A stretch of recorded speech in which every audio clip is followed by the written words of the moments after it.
So there's a heavy focus on building a house in preparation for retirement. This can be a problem, especially if you're focusing most of your excess income on simply building a house. Houses are great, but in this video, I'm going to tell you some of the other things that you can do in addition to simply building a house in preparation for retirement.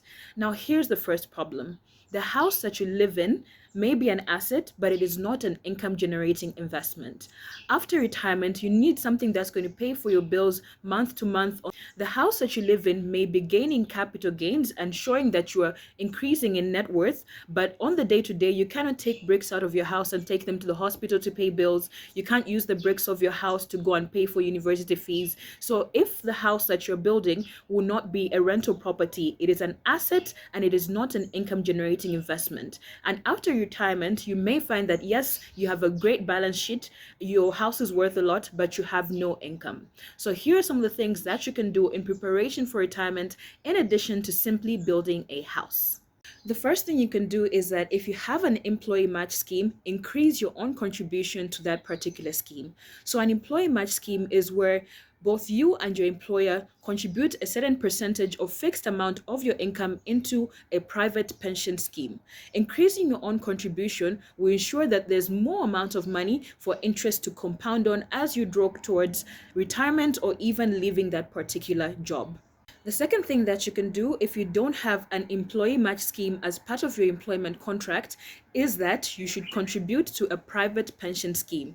This could also apply to people who are not in formal employment. The contributions you're making to a private pension scheme may not look like much. Those 500, 900 kwachas you're contributing on a monthly, you'd have otherwise spent them on fast food, a pizza or something. But over time, they'll benefit from compound interest and you'll be enjoying the benefits of passive income in your retirement.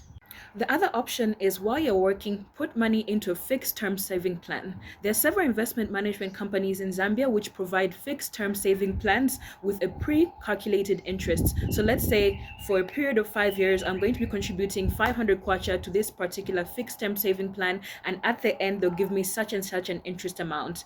Then further on, you can also take that amount at the end of the period and put it into a fixed deposit account with an interest rate. Now, when it comes to deciding if this fixed deposit account is good enough, look for one that at least beats inflation. If it doesn't beat inflation, it's not worth it. Consider government bonds and treasury bills. These will provide you with a fixed, steady, and predictable income in terms of how much you'll be receiving and when you'll be receiving the payment. But what you also need to understand about considering government bonds as an option is the fact that the longer the period of the bond, yes, the higher the interest, but also this exposes your money to inflation for a longer period of time, which erodes the value of your money.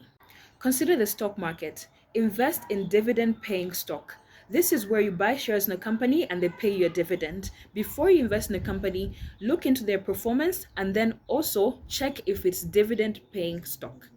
And lastly, one of my favorite investments, unit trusts. A unit trust is a collective investment scheme which places your money into a diversified portfolio, and they provide an investment fund manager to help you in case you don't understand how investing works. Remember that this is not financial advice, it is financial literacy. I'm simply sharing my journey to financial freedom with this online community. If you don't understand unit trust, I have more information on this on my page. Let me know in the comment section what you're doing to prepare for your own retirement.